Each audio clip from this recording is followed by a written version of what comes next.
Om, Om, Om, Om Ganganapate Namaha, Gangarabhyo Namaha, Om Aim Saraswatyay Namaha, Om Ganana Antva Ganapatigam Havamahe Kavim Kavinam Upamashravastamam Jyeshtarajam Brahmanam Brahmanaspata Anashranvanutibisi Dasadanam Shri Mahaganapataye Namaha. Om Namah Shivaya, good evening. I welcome you all to our webinar, which is kind of an independent webinar, but it's also a continuation of the talks that we've given between me and Brett, also called Mahadevi, and Liz, called Sita, and just really sharing some ideas in respect to the modern times and the place we're in right now and what we can do to kind of help ourselves move with a greater determination and greater compassion into the modern times. So I'd like to start with something like this. Like today we are a witness to something rather extraordinary.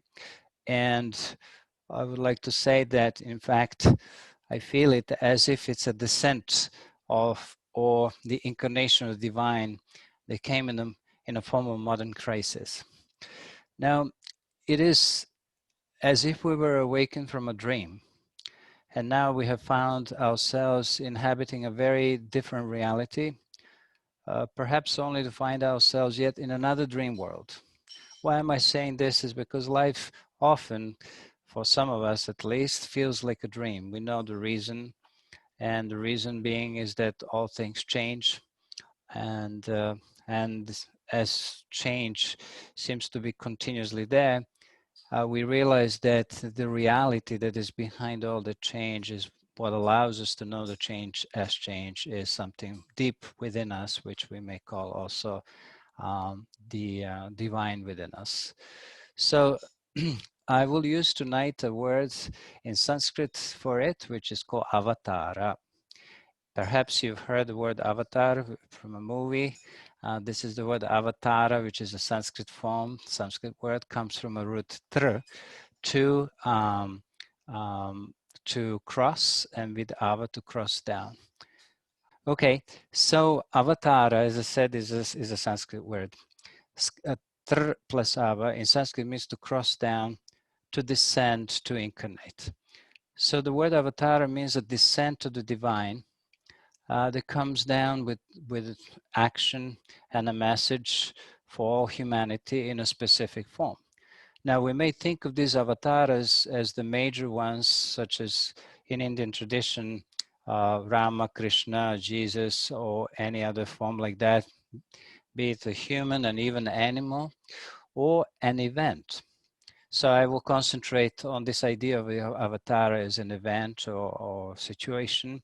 So whenever a conflict or crisis arises, some form of an avatar also manifests. And its manifestation brings about with it a possibility of a quantum leap. Now, this is the same in the case of an individual as well as of humanity. So in the individual life, as we know, when we face a crisis that we must solve, and if we maintain an open attitude, if we're humble, if we're honest, then something deep within us, which I may call the divine within us and without, also in the form of other people and possibilities, will come to guide us. So at such times of struggle, we can find an inspiration, we can find hope and a direction. And this is exactly what at least my objective in this talk is to say a few words about this. That socially, this particular crisis that we are in brings about the possibility of a great transformation, a great healing, and the restoration of what we may call the divine laws. In a nutshell, Avatara manifests whenever there is a crisis of consciousness of humanity, where there's a need for removal of seeds and weeds and bushes and things like that, and for the cultivation of rights or values, and of course for the cultivation of spiritual values, and for living a spiritual life, which can be the only true foundation of a good life. And there is a wonderful verse in the Bhagavad Gita in the 4th chapter, which goes like this: Yada yada hi dharmasya glanir bhavati bharata abhyutanam adharmasya tadatmanam srajamyaham, which simply goes like this: whenever there is a decline of consciousness or righteousness, O Arjuna, and the rise of unrighteousness, then I manifest. I manifest myself. I project myself. He literally says so. So the word glani in this verse indicates the weakness or the weakening, like when there is an atrophy. And that atrophy is obviously, in a case of times that we live in, an atrophy of truth, an atrophy of justice, an atrophy of in a form of judgment, in a form of separation. So this is what we may call a decline of righteousness, at least in some ordinary terms. We not need go any deeper than that. So with every big shift, such as now, the descent would mean breaking of the old and making the way for the new paradigm to arise and for the new development to take place.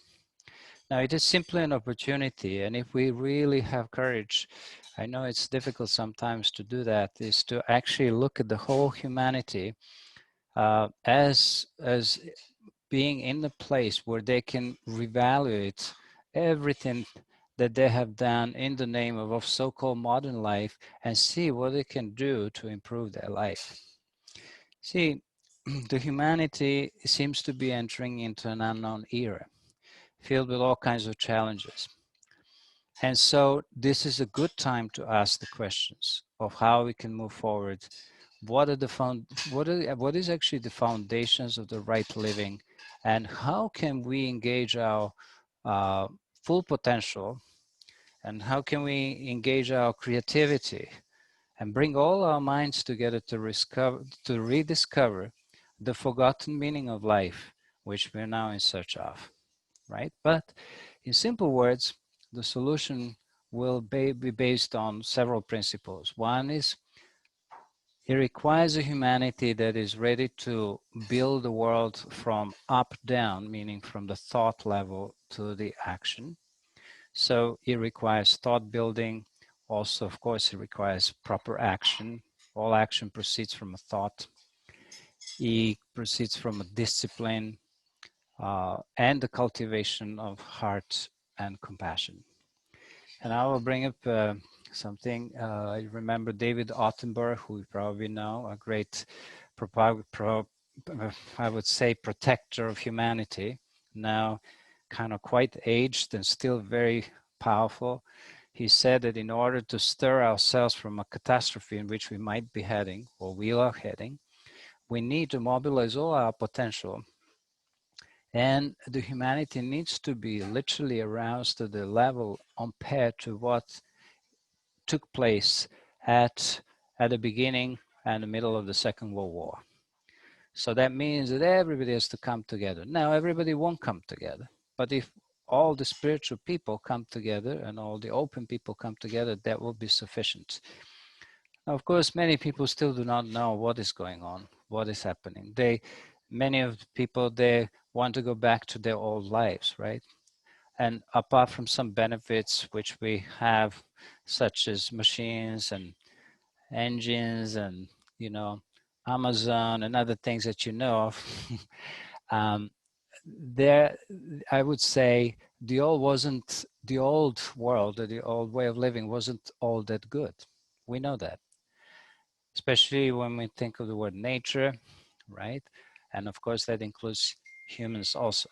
So here, we just would like to bring up something very important. Many of us use the word unsustainable, but the word unsustainable has also been misunderstood. They only meant fossil fuels, using the fossil fuels, too much of travels, too much of this and that, what has been going on in the world and probably still is. But actually, when we examine the quality of our lives, with all the stresses and deadlines and of course, diseases and all kinds of things, the loss of family structure, the loss of nature. We have to understand that it is in our best interest not to walk back the same road and go back into the same world. It would be equal to suicide. Unsustainable doesn't mean only nature, the way that nature is being exploited, but also our day-to-day life, which is so effortful, right? And which doesn't allow time for bonding with our family members and our friends, and even doing spiritual practices and eating normal food. Everything has become effortful, right? So what is really civilization and what is culture? See, culture implies some form of growth. But the ancient view of culture is that the goodness is the essence of culture, meaning, again, the spiritual life is the foundation of goodness, and the goodness is the essence of culture. And what people were trying to attain through religions and things like that, okay, so there were some good steps and bad steps, but the true religion really is a transformation of one's heart. It is the transformation, I would say, of the inner and outer person. As David Frawley says, our religion doesn't consist in what we necessarily worship, but it consists in what we do. And if we do good things, we're religious in a good sense. We're scientific in a good sense. We don't do the good deeds, we don't live selfless life, and we don't care about nature and others, then of course it doesn't matter what we worship. That is not a religion. So even the very root of the word religion meant to reunite. Religare. Re means again. Ligare means to unite. Like a ligare comes into the word ligament, right? That which connects the two muscles together, or two bones together, right? So people, as you know, have collected an enormous amount of information, which we are often very proud of, right? So our civilization is proud of knowledge. But the question is, has this knowledge changed the way we think, that we live? Has it really transformed the humanity into goodness? Are we really better people for it? This is the fundamental question that I would ask every scientist and every religious person for that sake. Therefore, this kind of an accumulation of knowledge in reality has no meaning if it's not supported with the development of the qualities of our hearts. That is the conclusion. So what can we learn here? I'm just going to say a couple more things, and then I'm going to give my friends a chance to say something, whatever is in their hearts. We have not rehearsed this, so we may be just the best, you know that. So in Swami Shivananda's philosophy, he says, however difficult this world is, it's always a manifestation of two things. One is of our own thoughts too. And the second thing, the world is the greatest teacher. It is a great school. We have come into the world to educate ourselves to become better people, right? We learn many, many lessons, even daily. So if we are wise enough to utilize all opportunities, including the ones that are presenting themselves now in the form of this crisis and everything, and especially in the spirit of yoga and in the spirit of, you know, in the right spirit, our capacity, our willpower will develop to an astonishing degree, and we will grow, expand, and will certainly become better citizens for that. So this is what he says. And now, where does everything begin? I'm going to end where everything begins, just for a few minutes here, whatever the time it takes my wonderful co-partners here. That is the thought. It's the beginning of everything. So thought makes man, makes woman, and men and women make civilization. So we'll come to it after I hear some wonderful little input from my friends. So I'm going to ask first maybe Mahadevi, I don't see Liz is here, I guess, if you'd like to contribute something. Thank you, Premji. Um, I think it's not insignificant that you and I have been studying the Gita, and that a lot of people actually have been studying the Gita lately. And that idea that we are girding ourselves, we are in the pause before a great battle. And the battle, we can look at it and be very kind of scared about it, and be frightful of the fact that there will be some sort of very, very big battle soon. Or we can say, we can prepare ourselves for battle, right? And I was thinking of that word that you said, that unsustainable. Another way to say sustainable would be a way that it gives you no sustenance. It gives you no nourishment. So what we have to do in order to get ready for the battle, whatever form that battle takes, and I'm not kind of looking at from a paranoid point of view, but whatever way that battle will manifest, then we have to give ourselves sustenance. And that's in two ways. One is through nourishment, through learning, through creating Sangha, creating spiritual community. And then the other is through our actions. And every single spiritual lineage that I know of, whether it be Eastern or Western, works with this idea of taking good action, of acting in a way that is towards compassion, towards goodness, towards the heart. So I would just echo what you're saying, and it seems to me that these are kind of signs for me that we're headed in that direction of, real reckoning with something very, very, very, very large on the horizon. So I'll end there. I'll send it over to Liz, to Sita. Mm-hmm. Hi, everyone. I really loved can you hear me? We cannot see you. Okay. Can you see me? Okay, 1 second. Gosh, trying to make it smaller. Anyway, I agree with what both of you had mentioned about unsustainability and nourishing our hearts. I feel that there's so many easy ways to get distracted in our modern lives from living a heart-based life. And so many of our hours are taken away by these distractions of technology. I will always go back to this, especially speaking on behalf of my generation, because at the end of the day, it seems to me that just so much of the life has been taken away by something that doesn't really matter, and takes you away from being present. And if you're not present, you're not ever able to connect with your heart space. So I know there's like these elections coming up and everyone's talking about voting this way and that way.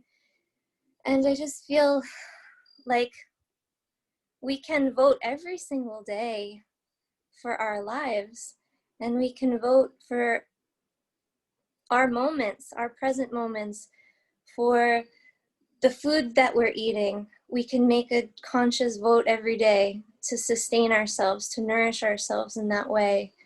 We can vote to have a consistent sadhana practice, and in making these votes for ourselves every day, we don't have to give our power away to just everyone else makes the decisions in our lives. I think it just will be a rippling effect. But I was very inspired. I just want to tell everybody, I saw this documentary on Netflix called The Social Dilemma. I don't know if any of you have heard of it. But it really talks about how technology is so addictive, and it's that way for a reason. And it works with your animal type brain, because every time you check your emails or every time you open up social media, it's always something new. So it's kind of like working with a slot machine. Every time you ring the dial, it's always a new sequence, and it kind of has these lights that go off on our brain that make it very like attractive to keep checking in on. And it just is amazing how much time, especially for the younger people, how it just can be handed over. Life can be so easily handed over to technology, and how these things that can really bring us back into the heart, these rituals, is just, I don't know, gone to the wayside. So I just want to say that, and I wrote some other things, but I'll give it back to you, Premji. Okay, no problem. I think it's important to bring some also modern, how I say, concepts here and everything to the ancient teachings, and this is the reason why we organize this kind of talks. I would say that there is a lot we need to analyze, and if I would encourage you is to first analyze how you live your lives, starting from the day you wake up, and then you do the way you end your day, how you consume things, what do you consume. And obviously there will be a lot of challenging thoughts coming up, because we will see that as we're consuming all kinds of things, and as we're trying to make our own lives the best way we can, we realize that almost everything that's been produced on this planet at this moment has been compromised in some ways, or has compromised the nature in some ways. So we will look at that. I agree with Brett and with Liz, is that it's important to look at our relationship with technology and to understand that technology, it will only accelerate things, because the technology in our teaching is the manifestation of the element fire. So you have to deliberately uh, take some steps to cut yourself off from it to whatever degree you can, even though as we see, the complexity of society is such that it's forcing us to use the technology almost all the time. Now, the people who create technology, like in that social dilemma that we saw, they're really not interested in making our lives easier. And I like the fact that in that particular movie, documentary, the people who were in the fronts of creating some of these algorithms and other things are the very people who say no to their children when it comes to technology, right? So if they were really so smart, they should have said no to everybody, but for some reason they think that their children are more important than anyone else. Now, if really people could see the impact that technology has, not just in terms of stealing and robbing of your time, but it's also in changing the way you think and reducing the possibility for creative, original thinking. Then we have the technology also reduces the usage of the frontal lobe in many ways, and it's connected to an excessive linear thinking, which is not creative thinking, and it's excessive usage of left brain, and it's excessive not using of the body. So we have to call on here yoga, right? And I think as far as I remember, my teachers were saying that the yoga is kind of has been created specifically for these times, in order to help people reconnect, first of all, to their bodies, and then to their minds, and then to one another. And this connection is what really yoga is about, knowing that one of the meanings of the word yoga is also connection. Right. So the question again is, where can we begin apart from making the steps in understanding better our world? And we need to share this information and this knowledge. None of us knows really everything. what's going on. And also, most of us do not know everything that we can actually do to make our world a better world. But I would recommend that you start from the level of your mind, from the level of your thought. You see, we all are in search of some meaning and of life anyway, but especially in these times, how can we find the meaning when every day we read the news? We do not read the good news. We actually barely know what the good news are, because the news sell exactly on what they are based on, primarily on bad news. So how to decrease that impact on us, you already know. So I think that will be definitely to reduce your dependence on your knowledge and everything on the news themselves. So therefore, reading less is a very good a first step. And please don't be afraid that you're going to be missing on many things that are going on as your connection to this world. This connection to our world through the news is a false one. It's not also completely true. There are many good and wonderful things that are taking place all the time in the world that we never hear about, which is another problem with the news. One, the news has compromised the truth, and that's a big problem. The second one is that the news, that you're hearing have also concentrated exclusively on bad news. And then there's a lot of interpretation of news, so we don't know really who to believe and what to believe in and everything. It seems very chaotic, right?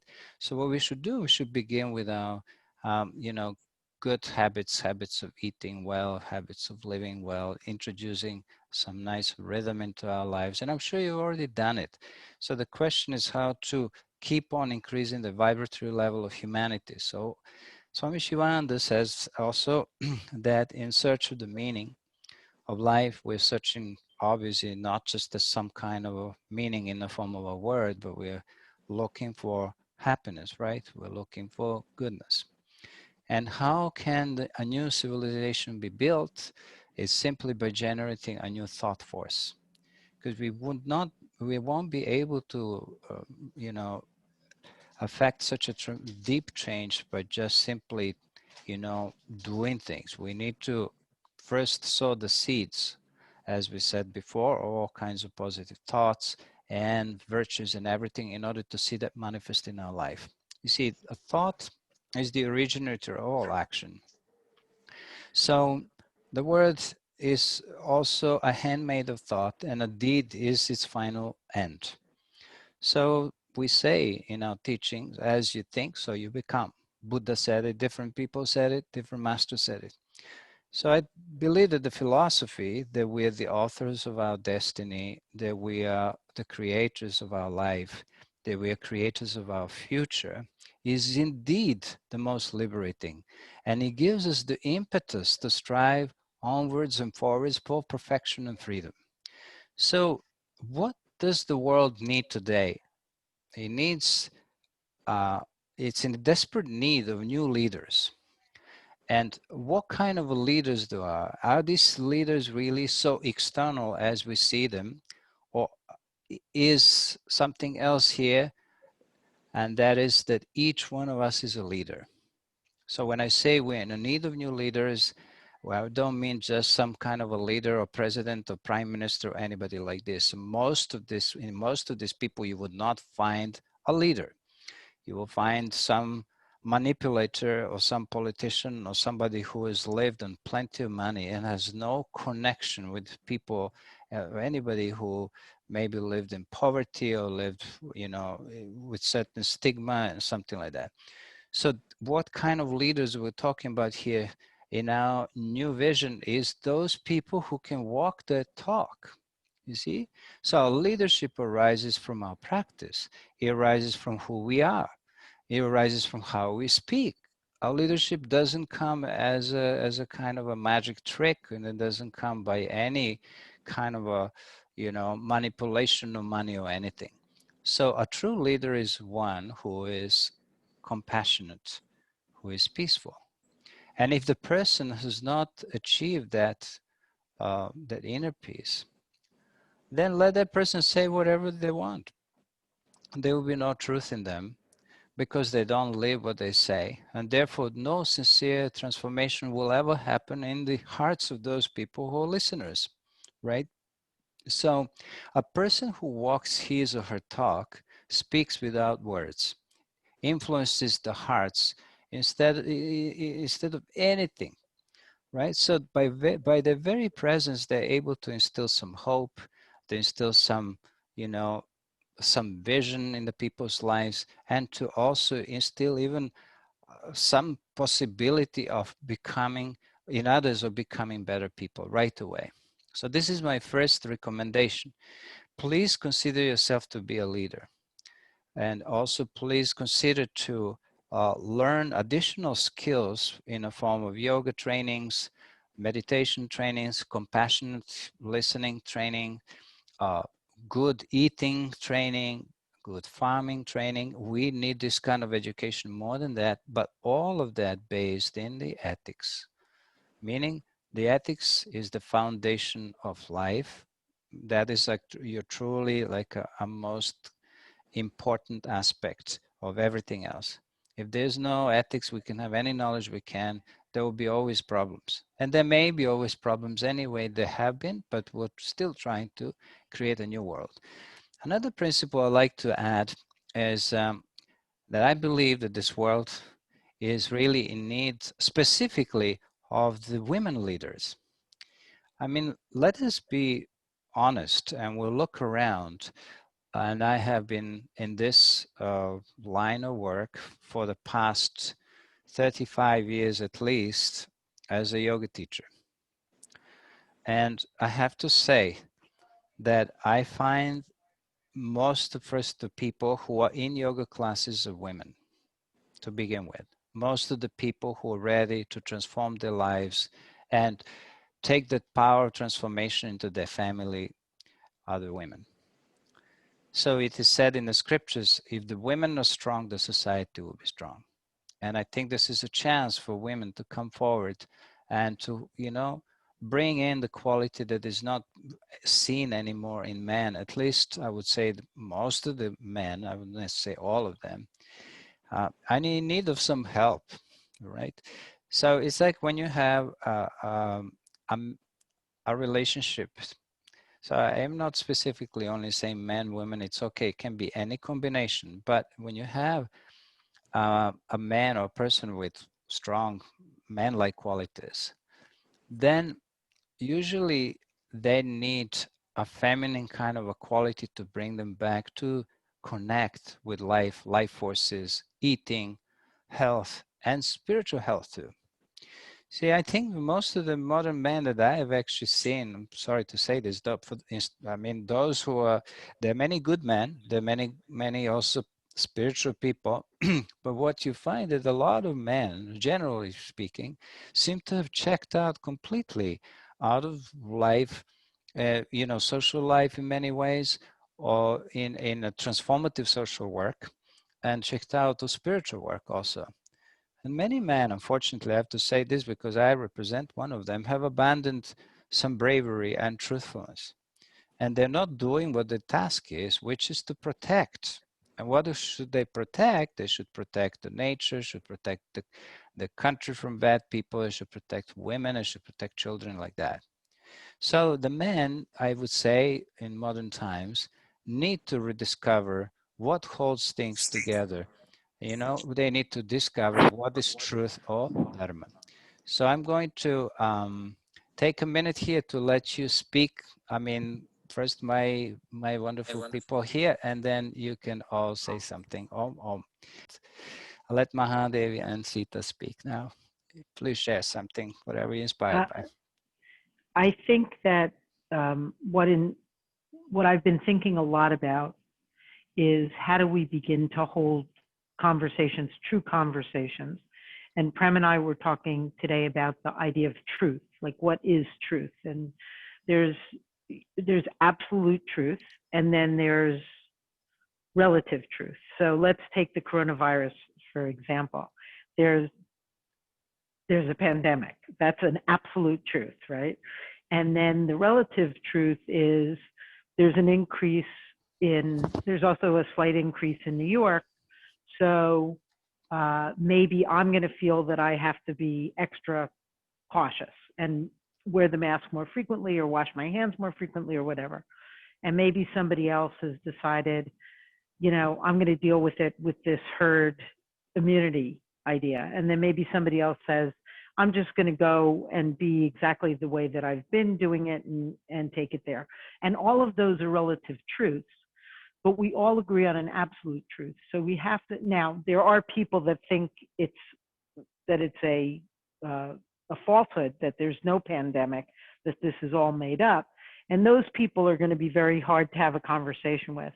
So I would say begin with the people that believe in the same absolute truth, that there is a pandemic, or that there is climate change, or that there is societal racism or institutional racism, but that it manifests in different ways for different people. And don't be afraid, as long as you agree on that absolute truth, then you can begin to have conversations that I think bring you to a better place, that brings society to a better place.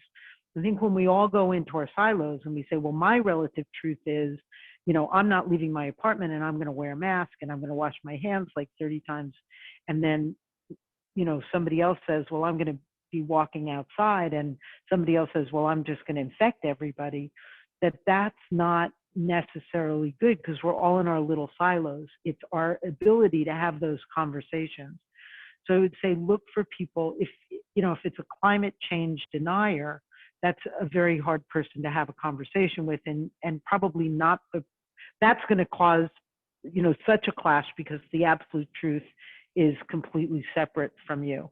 But if you find somebody that agrees with you that climate change is an absolute truth, then how do you each begin to take that into your lives and make them relative truths for yourself, and then share ideas that way? Because I think if we look at it that way, in a positive way, then we can make real societal change. And I think that that's I actually think that that's more of a female process than a top-down process of male saying, this is exactly the right way to do it.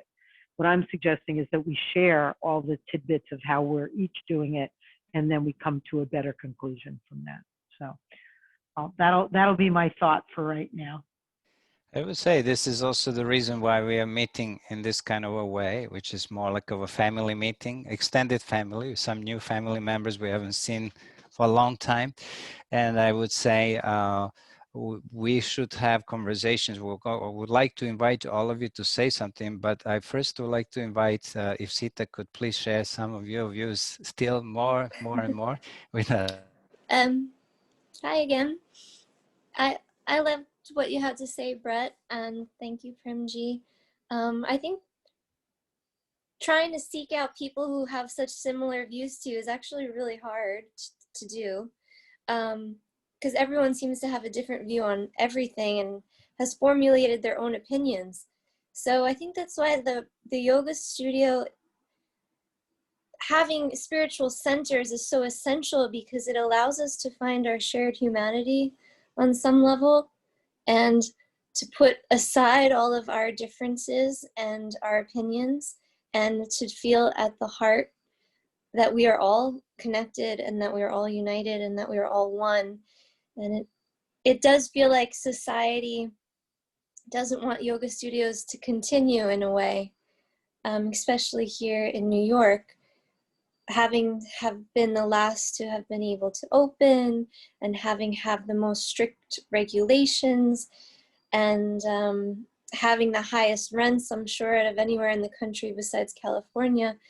But it is important that we all can keep connecting in ways that we're comfortable.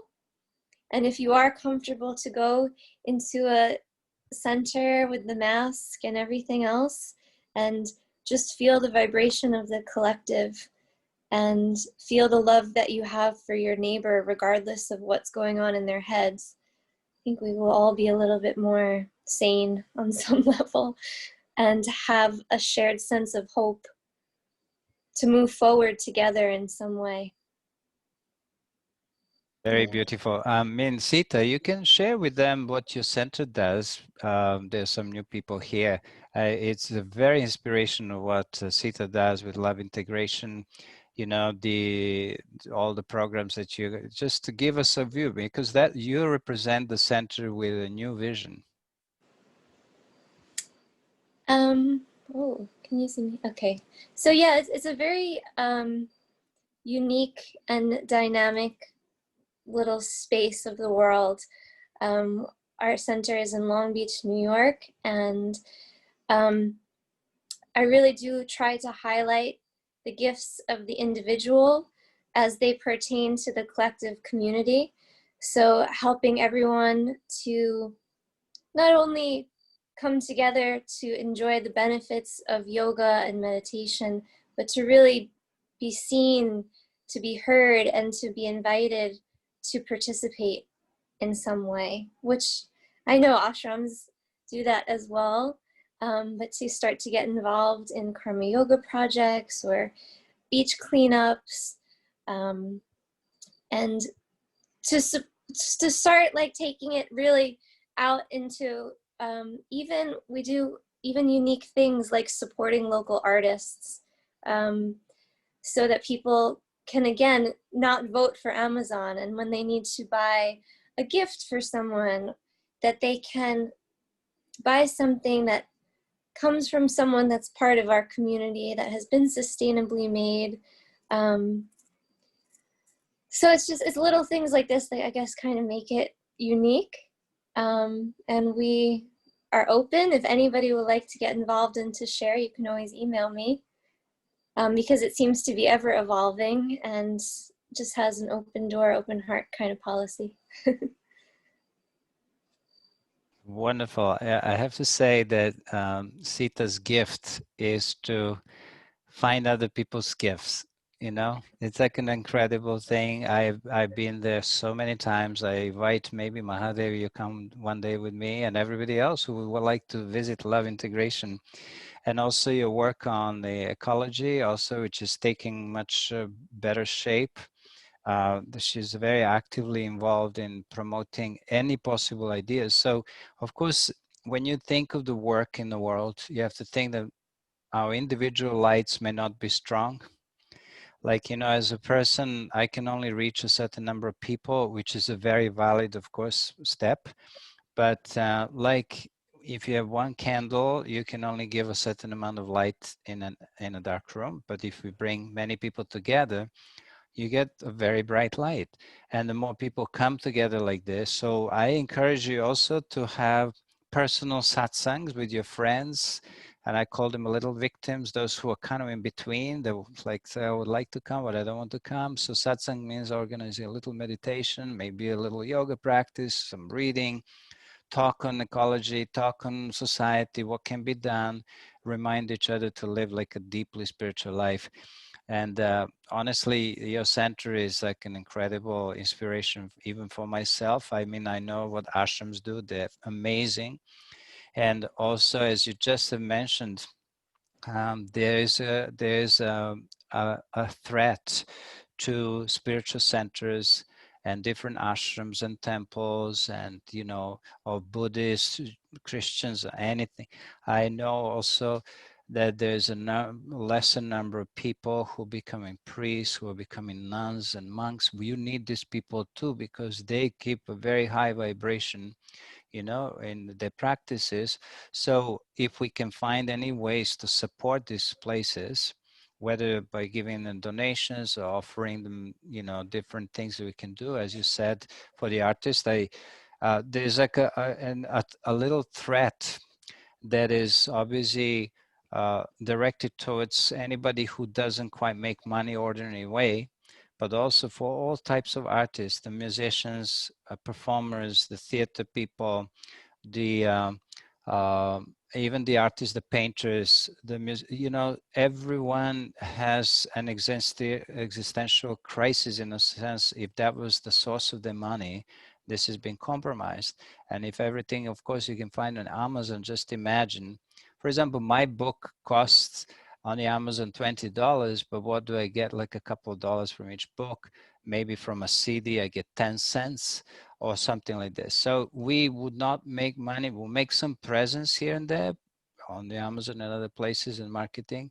So it's like a double sword in a sense, but I would say whatever it takes to support the places, I think please do that. So I would like to invite Brett or Mahadevi to add, because she does a wonderful work with her students, and let's see what she would like to say. I'm a good, am I not a bad, kind of a good A good TV moderator. guy? Yeah. A good moderator. I think what I try to do with my students is give them agency in terms of showing them that there are many ways to skin a cat, for lack of a better way to describe that. I know Prem loves cats, so that's like kind of not a good metaphor, but there are many ways to practice. There are many ways to insert yourself in spiritual conversation. And everybody has a different tolerance and different level for what that is. And as long as we're all walking that path, some of us walk faster than others. And in fact, in all the scriptures, it's written like, some are very, very avid, and then some are more lethargic in their practice. And this runs through every scripture, right? It says, medium, high, low, different types of engagement with practice. So I don't want to leave anybody behind. And the students that I teach, I hope, feel that no matter what they do, they're walking that path. They're walking that path towards a better world to a certain extent, but also to a better internal world, so that they can help more people. They can be more compassionate. They can be more open. They can take care of themselves better, and through that we can have a better world. So anyway, those are my theories about that. Beautiful. Thank you so Okay. much.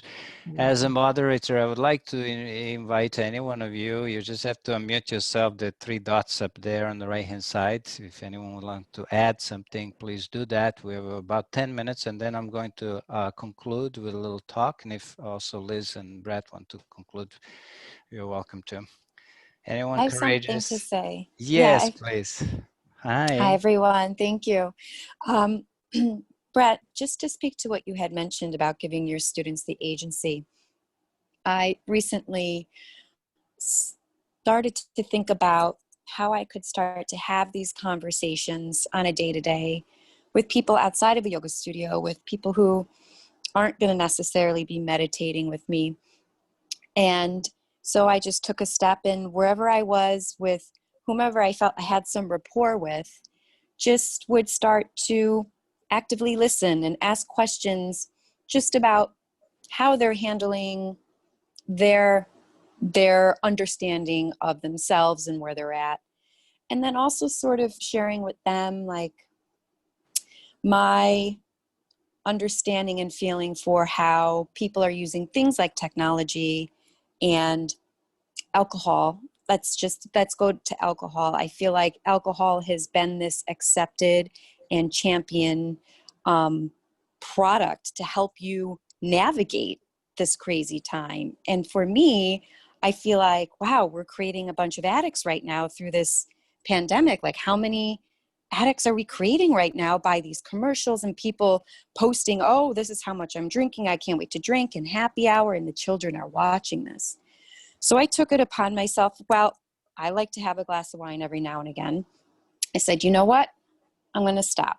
Not even wine, no alcohol, nothing. And then I started to incorporate that into these conversations about the alcohol and how I decided in my life that I wasn't going to drink anymore. And my house was a dry house. And then the next time I would speak to these same people, they'd be like, I thought about what you said. And I was like, what was that?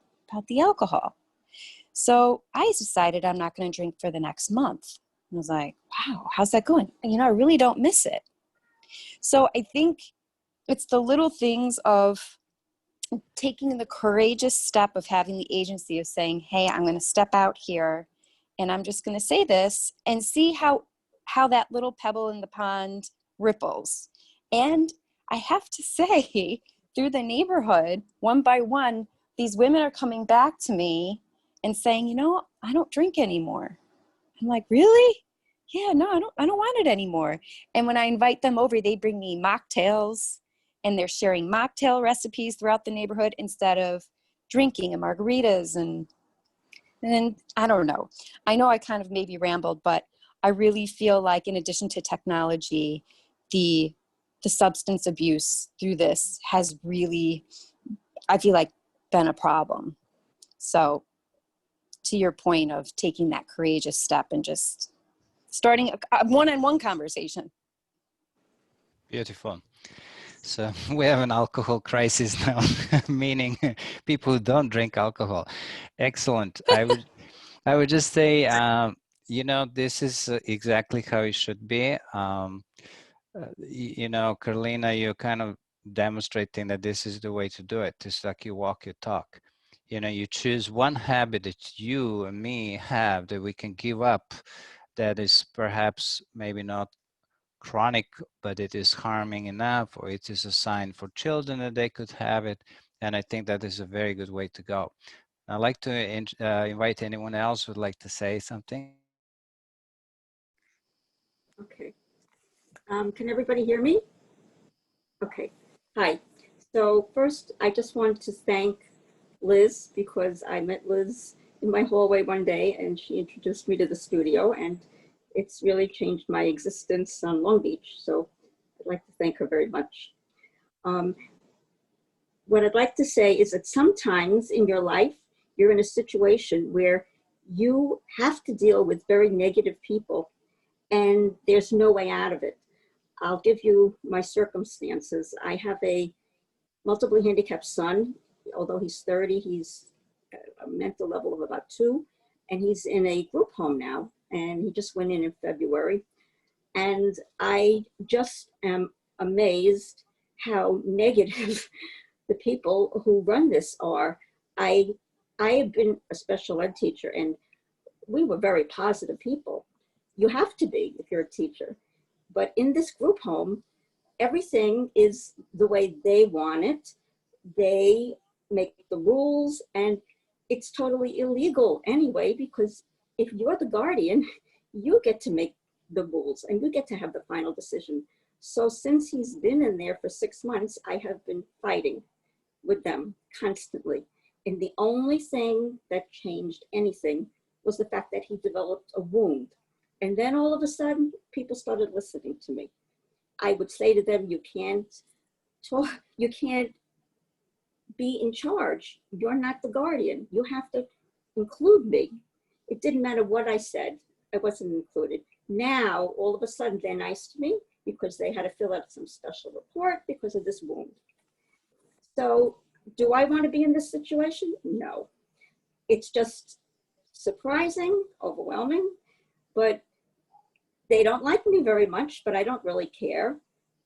He's getting better care, and at least I'm being included. And I know that I have his best interest at heart. So it's a situation I don't want to be in. I don't feel that people are operating from their hearts for whatever reason, but they're not. Now they're starting to because they've been told to. But it's a very difficult situation when you're with people that you have to deal with who are not the type of people that you would like to deal with. So that's another kind of a circumstance that you might be in. May I say something? I have to apologize though first, because I'm so tired. I drove home to work while I was listening. So it's never good to speak after you tell people I'm sorry first. So, but anyway, I think that you touched on so many things. Like there is going to be rage that happens as we change and as we are coming to terms with some of us who have in this world, whatever the word is, been oppressed, been taken advantage of, or what have you. And we have to remember though that when we see those people that enrage us, that they're us. It's so hard though. It's so hard. And so it's all in the sadhana, you know, it's all in the meditation and the practice and all these things. But am I making sense? I'm so tired. Ask you what you meant by when you say they are us. It's right. And not maybe directly, but you know, we all have places in us that we can work on, right? You know, Let me you just know, moderate here a little bit, if I may, please. just for a second. Okay, Lisa, first of all, thank you so much for sharing your experience.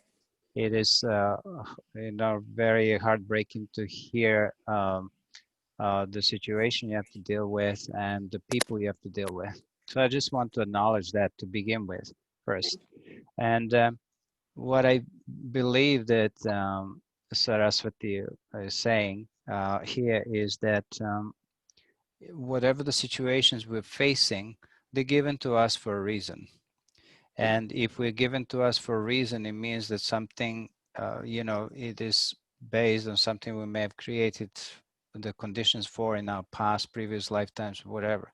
I think it's more of an invitation to try to deal with those situations with a proper state of the mind, proper attitude of the mind, which is sometimes extremely challenging, like the way, the situation you are in. I know that every one of us here in this group has been in the difficult situations in which sometimes all of our philosophy and everything that we've learned may have fallen to pieces for that particular moment. But what I would recommend, and I'm going to say a few words here at the end, is that as a way of moving forward is to understand that dealing with negativities and negative people is definitely a part of our reality. We have to deal with our own negativities, and it is a part of it is a part of the part of dealing with negativities is in fact a part of the training in yoga. That is essential. So we must meditate every day. We must find the ways to introspect and to observe our thoughts in a way that they can help us deal with challenges with more balance. As you go deeper into yoga, you realize that there's much less of that what we call outside and much more of what we call inside. But in the situation that you mentioned, our heart goes to you. And actually, I congratulate you for making that big change and transformation in the life of your child. Wonderful. Now I give the microphone back to Barbara Saraswati.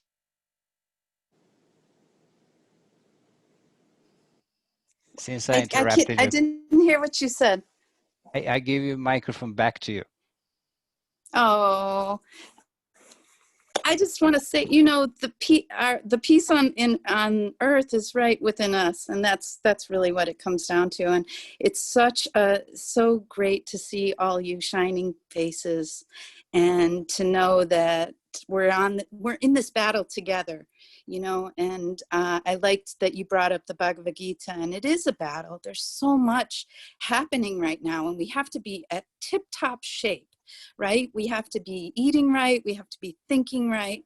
We have to be loving right, and all the things. So this is all part of it. So thank you for doing this on a Monday, Brett Popper and Sita, Liz, and Swamiji, of course. Thank you so much. You're welcome. Thank you.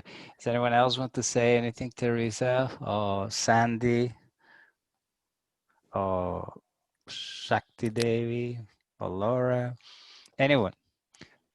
Yes, if I may. What those times are making me think about is the Hummingbird Story. So there was a huge fire in the jungle and the animals were fleeing, and only the hummingbird in its small beak kept going onto the lake and carrying its small drop of water, trying to put down the fire. And in this pandemic, I find that I don't have any power over international organizations or even my own government. So what can I do? I can reflect about the source of illness. One of my conclusions is that if our vibratory level is low, then we have more chances of catching an illness. So my first duty to myself and to others is keeping my vibratory level high. And then if I may share that with others, and I've begun leading online Satsangs, and I'm part of a Native women group. So I'm giving also singing sessions, native singing sessions. So to me, it has been my way of contributing, to keeping myself and others healthy. Wonderful. Thank you so much. Thank you. Sandy, would you like to add something? If you just unmute yourself there, there's 3 dots on the right-hand side of your picture. There I am. Okay. I started teaching for the very first time kindergarten students and first grade students. And this pandemic, of course, has created extraordinary circumstances within the school system. And it's one of the greatest challenges. I've been a teacher for 45 years. And this year, I have the greatest challenge of all, to teach remotely. And going into a classroom where I can't even see the children's face or hear their voice, but they can hear me. And at first I was very disturbed by the reality of this situation. But then in the last few days, I realized this power I have to bring joy to them through what I say and what I show them. I'm teaching science. So I'm bringing nature to them. I'm showing them the snake skins that I found. I'm showing them the koi fish that I feed. I'm showing them, things in nature every day that they are not seeing because they're just sitting there like little robots, and it's very sad. So that really touched me tonight to hear so much talk about technology. And I realize that is my gift as a teacher and why I came to this circumstance that I have. So thank you very much. Thank you so much. Beautiful. Okay. So what about Laura? Would you like to say something? Anything you want.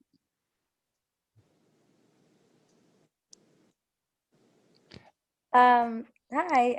I don't have much to say, but I do love these Satsangs, and thank you so much, Prem and Brett and Liz, for sharing your wisdom and enriching our lives. I'm very grateful to have found this community, and I feel lucky also to have a couple of friends who are committed to a spiritual, a deep and a rich life and existence. And the more I pursue the things that are important to me, like the yoga, holistic living, the spirituality, the more I kind of am able to kind of find a network, and together like a tribe, I guess, in a sense, and we share our ideas, and that's how we can kind of burn brighter, and there's that power in the collective. But thank you very much. Brilliant, thank you. Okay, so now I invite Lois or Lila May to say a few words. How you see what we should do in this wonderful creation. Are you able to mute yourself? 3 dots on the right hand side. Yes. Okay.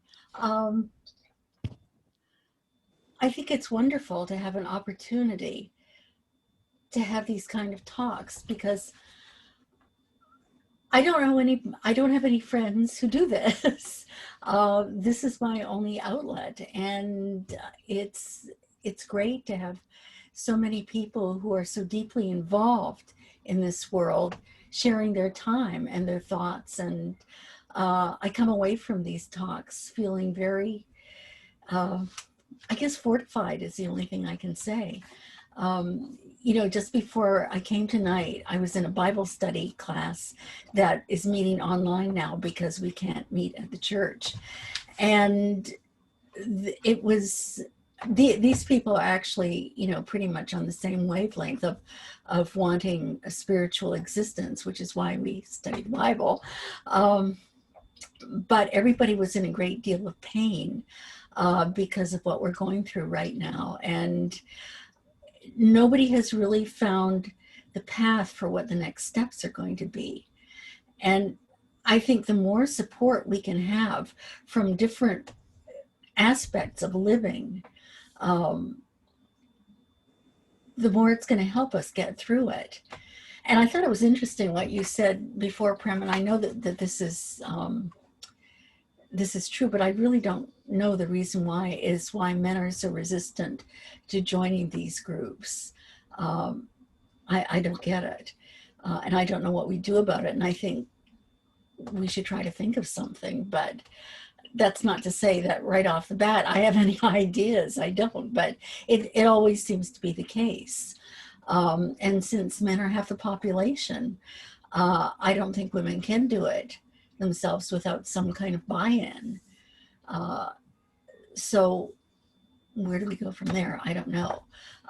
But I think it's something to think about, how you can spread the word and put it in a way that's appealing. And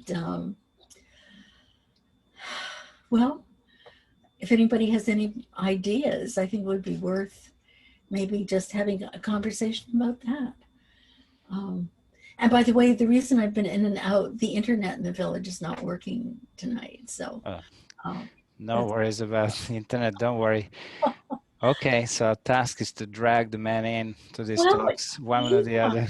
I mean, I think we can find a way to, and maybe men are put off by the idea of being in a group of all women. So how do we deal with that? That would be another talk we have to think of, but definitely a very good point. Very good point. So I just, yes, anyone else wanted to say? Sita, yes, please do. I just want to say one thing that I had heard today. I just figured I'd share it with you. It said, a lighthouse doesn't go out looking for ships to save. It just glows, or it just shines its light.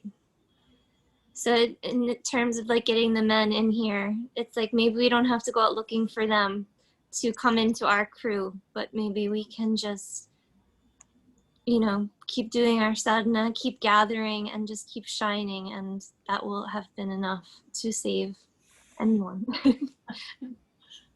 I don't know if this is something I've been thinking about too, is that this is an opportunity maybe for women and Swamiji, of course, right? And your yin like way, but for women to have women to women support in our transition as we become more connected to our leadership role, our yang like way, and the men will follow, but maybe we just need to have women to women support or yin to yin support in our efforts to be stronger and the leaders in the next stage. That's maybe, and because that's what we have right now. That's what we have right now is women coming together and talking about these things. Very true. Very true. Also, one more thing, and to piggyback that, I think is starting young, having conversations with young men, and getting them used to hearing this language and sort of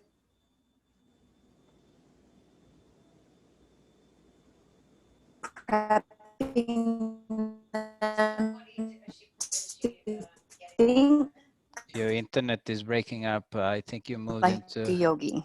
So another way in. Might take a little longer because they're young. Can you hear me now? Yeah. No? No.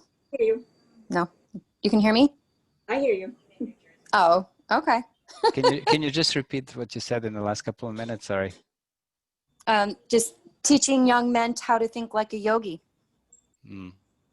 Start them young and, give them little, like a mustard seed, like give them time to grow and get used to the language and using it and thought process. And that could be another way to grow some men into this. It's interesting because everything goes back down to the word education, right? You see that. So sharing with one another is education. Teaching, if you're a teacher, if you're in a role of a teacher, is an education, a yoga, any kind of teaching. So what I would like to do now is to give Judy, David, did you want to say something? A little bit. Say hi. No, I just wanted to say that there were so many good points in what everybody else was saying, especially the thing that resonated with me was about the absolute truth. It's how the arguments start when we get to the relative truth amongst people. And if everybody would focus on the absolute truth and just discuss the relative truth, the way they feel about it and why they feel about it, I think we'd make more progress in everything, all the problems that we're having now, instead of arguing back and forth with each other and never getting anywhere and just getting angry. And, so that was something that really resonated with me tonight.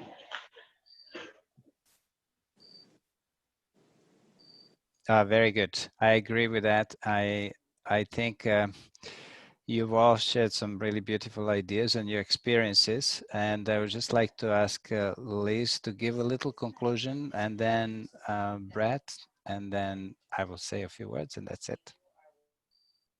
Okay. You can still hear me, but you may not be able to see me.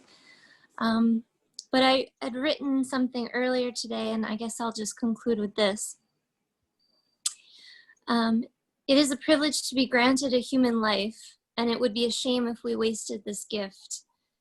I believe that taking the purpose of a human life is to live it, to wake up every morning and to say thank you for the gift of my life, and to ask God to give you the strength and grace to face any obstacle and challenge that comes your way with a smile and with an open heart. And I believe that we can face any obstacle as long as our hearts remain open. And in order for our hearts to remain open, we must spend time with our heart, just like one would spend time with a sweet and innocent baby, and allow the walls that surround the heart to come down breath by breath. And only then can the fortress of frustration and anger and fear be eroded away by the ocean of pure love in our hearts. All emotions meld into love in the end, because that's who we are. And everything else is just love in disguise. Illness and this coronavirus is just love in disguise. And all the challenges we are now facing is also just love in disguise. And some of them are so well disguised that we will never see the truth of these master impersonators immediately, but they will only be revealed over time and as we soften our hearts daily. So Beautiful. Yeah. Thank you, Sita.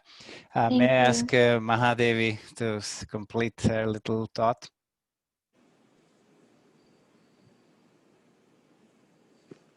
I'm struck by some of the comments, Leelaji. I also find these talks very fortifying. So I think that's a wonderful way to look at these discussions.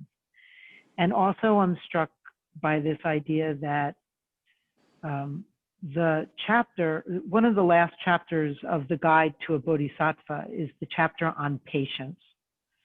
And within the chapter on patience, which is the chapter before wisdom, before you get to, to merit and wisdom, is the idea of forgiveness.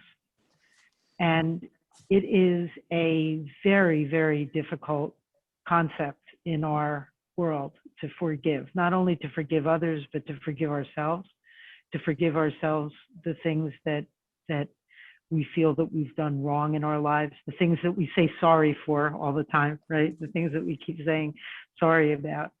And that we have to begin to learn to forgive ourselves, our own human frailties, forgive others, those frailties.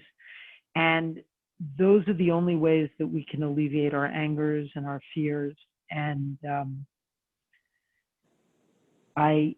it is a time of great patience. It is a time where we all have to be patient to see what will unfold, what will happen. But at the same time, we can take, one of the beauties of this time is that when we take action, we've all slowed down a lot, right? So when we take action, it's much more purposeful and much more possible for it to be good action as opposed to just reactive action. So take good actions, be patient, forgive yourselves, forgive others, and go forward, because there's no looking back, right? There's no going back, there's only going forward. So thank you Premji for doing these talks, and Liz for hosting them. They're wonderful, and I appreciate being part of it. Thank you so much. Thank you, Brett. Thank you, all of you. I just want to conclude with one important thing. I would say, obviously, as we're dealing with this transition, we're going to be facing our own negative thoughts, other people's negative thoughts. There will be a lot of challenges in that level. So it's important to know, how to live in this world right now. I would say always have an ideal, even if it doesn't seem achievable. And yet you have to learn to live in an imperfect world.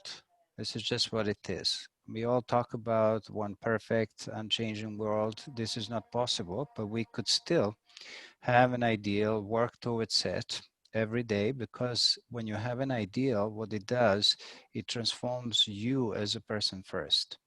So that's what we want to do. Then we have to think about how we can protect ourselves from negative thoughts and potential depression. We have to think that the negative thoughts are a sheer waste of energy, unfortunately. But I would say that the negative thoughts can come from different reasons. And one, usually the biggest one, is that we may have some affinity with it. We may be cultivating some negativity, and then other people contribute to it, and so on. So it is really our own responsibility to take care of our negative thoughts. Sometimes we seem to be calling on them, such as reading too much news. Sometimes we expose ourselves to different negative attacks of these thoughts. Whatever the source is, we have to learn to look at them as a passing cloud, not to pay too much of attention. Remember your potential, remember who you really are. A regular meditation is absolutely essential. And you can do one simple practice if you like. If there is something that really challenges you, like a depressing thought or some negative thought, you could just do a little practice. You can write it down attentively, as if you were writing a letter to somebody very important, very, very carefully, putting as much of attention and consciousness into it and the will. And then you take that piece of paper, and with concentration, you tear it up with the will that the thought will be torn up in the same way. There are different techniques for dealing with negative thoughts. This is one in case you have something that really bothers you on a regular basis and you want to simply be done with it.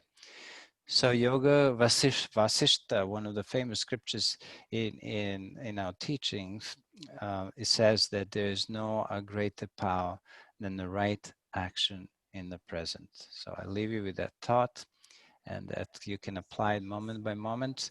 And I hope to see you again at some point. This is more of a satsang. It's not exactly some marketing tool for anything. It's really sharing our hearts, opening our hearts, and we invite you to share your stories, your opinions, your struggles, and also if there's something you don't quite agree with, it's also okay to share it. So I will finish now with 3 ohms, and this talk has been recorded, so you will all be sent one. Okay. Om. Om Hum Purnamada Purnamidam Purnat Purnamadachyate Purnasya Purnamadaya Purnameva Vashishyate. Om Shanti Shanti Shanti. Om Shri Gurubhyo Namaha. Harihi Om. Namah Shivaya.